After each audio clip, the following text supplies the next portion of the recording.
Outer Frontier. Book 2. The Frontier Origin. Chapter 4. The First Encounter. The ancient warning drifted silently across the main display. They came from beyond, the night between galaxies. No one spoke.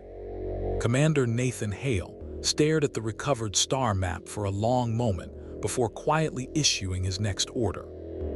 Continue on our present heading. Commander Alvarez looked up toward the marked region. Nathan nodded. If someone crossed the darkness between galaxies, I want to know why.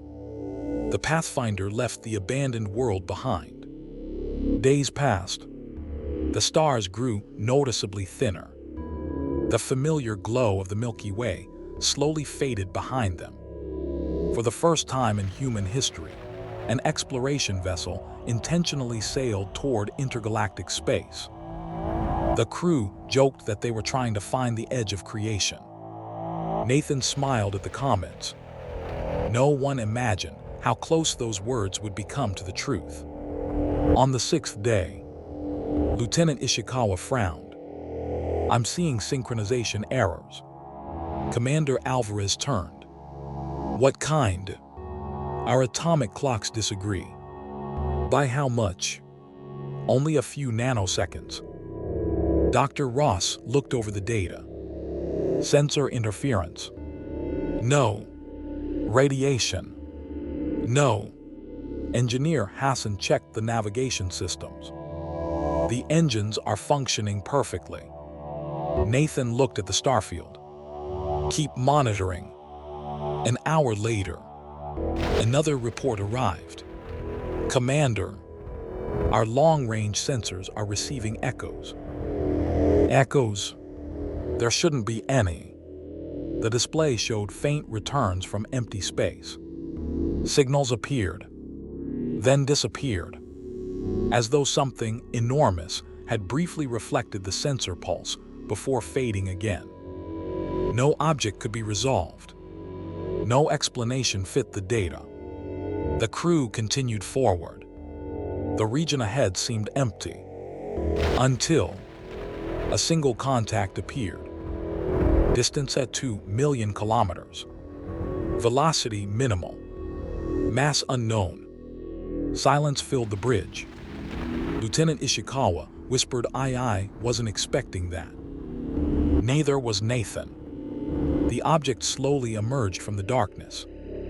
At first it resembled an asteroid. Then it moved. Not with engines. Not with visible thrust. Its trajectory simply changed, as though inertia meant nothing to it. The bridge remained silent. Dr. Ross enlarged the image. No one recognized what they were seeing. It possessed no obvious cockpit. No bridge. No windows. No symmetrical hull. Curved crystalline structures intertwined with darker surfaces that seemed almost organic. Nothing about it resembled a spacecraft designed by intelligent beings. Yet, everything about it suggested purpose.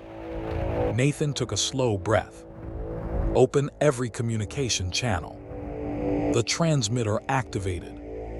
This is the human exploration vessel Pathfinder. We come in peace. No reply. Another attempt. Mathematics. Prime numbers. Physical constants. Hydrogen spectra. Nothing. Commander Alvarez spoke quietly. They aren't answering. Nathan nodded. Keep trying. The unknown craft continued approaching. Its speed remained constant. Its heading never changed. It neither accelerated nor slowed. It simply came. Distance 1 million kilometers. Nathan spoke again. This is Commander Nathan Hale. If you can understand us, we request peaceful contact. Nothing. Distance 500,000 kilometers. Security officers exchanged uneasy glances. One finally asked permission to arm defensive batteries. Nathan hesitated only a moment. Power them, but do not target. The officer looked surprised. Sir, we are explorers. We do not point weapons at strangers. The distance continued closing. 300,000 kilometers. 200,000. 100,000. Suddenly, every alarm aboard the Pathfinder activated simultaneously. Lieutenant Ishikawa shouted, "Energy spike." Where? I don't know. It isn't electromagnetic. It isn't thermal. It isn't. He never finished. Space itself distorted. For an instant, the stars seemed to bend around the approaching craft. Then, the strike arrived. Not as light, not as matter, as a ripple. The forward section of the Pathfinder shuddered violently. A deep metallic groan echoed through every deck. Warning lights exploded across the bridge. Hull breach. Deck 4. Atmosphere venting. Medical emergency. Multiple casualties. The ship lurched violently. Several officers were thrown from their stations. Commander Alvarez struck the tactical console before pulling herself upright. Nathan remained standing. His face had become pale, but his voice never rose. Damage report. Engineer Hassan answered between alarms. Forward laboratories destroyed. Secondary sensor array offline. We've lost 3 compartments. A pause. Then quietly. We've lost people. Silence spread across the bridge.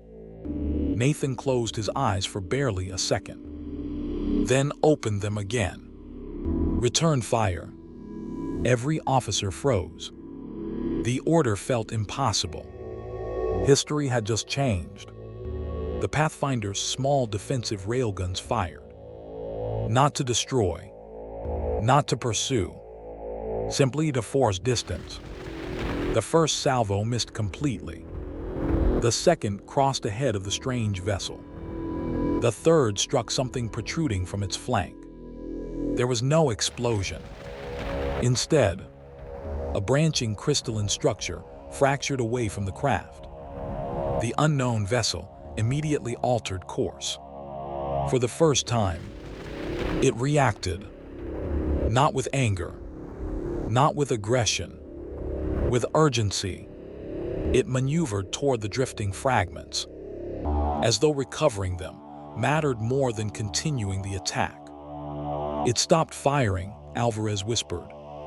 Nathan watched carefully. Hold fire. The bridge stared at him. Sir, if it wanted to destroy us, we would already be dead. No one argued. The strange vessel recovered several of the larger fragments, but not all of them. One irregular piece, perhaps 6 meters across, continued tumbling slowly through space. The unknown craft paused. For one long moment, it remained perfectly motionless, almost watching. Then, without warning, it accelerated. Not gradually, instantly. One moment it occupied the tactical display. The next, it was gone. No engine flare, no jump signature, only empty space. No one celebrated. No one spoke. The silence aboard the Pathfinder felt heavier than after the attack itself. Commander Alvarez finally broke it. What was that? Nathan looked through the forward viewport. I don't know. Then, almost to himself, I don't think it knew what we were either. Hours later, engineers carefully brought the recovered fragment into one of the isolated science laboratories. It rested inside a magnetic containment chamber. At first glance, it resembled black crystalline rock. Closer inspection revealed something impossible. Its surface was changing. Not quickly, slowly, almost imperceptibly. Tiny geometric patterns rearranged themselves beneath the microscope. Dr. Ross adjusted the focus. Increase magnification. The image became sharper. Every scientist in the room fell silent. The structure wasn't cracking. It wasn't cooling. It wasn't reacting to temperature. It was reorganizing itself. Engineer Hassan frowned. It looks alive. Dr. Pierce shook his head. No living tissue behaves like this. Ross whispered, no material behaves like this. Nathan stepped closer to the containment chamber. Can you classify it? No one answered immediately. Finally, Dr. Ross exhaled. If this is a machine, it's built like an organism. She looked back toward the fragment. If it's an organism, it was engineered like a machine. The room fell silent once more. Then, without any external stimulus, one narrow ridge on the fragment slowly unfolded, almost like a flower opening to sunlight. Every monitor in the laboratory immediately registered a faint burst of energy. The containment chamber had not powered it. No one had touched it. Yet something inside the fragment had awakened. No one moved. No one spoke. Nathan stared at the impossible object behind the transparent barrier. For the first time in his career, he found himself hoping that every scientific conclusion they had reached was wrong. Because if they were right, then somewhere beyond the darkness separating galaxies, there existed an entire civilization built from living machines, or living beings that had forgotten the difference.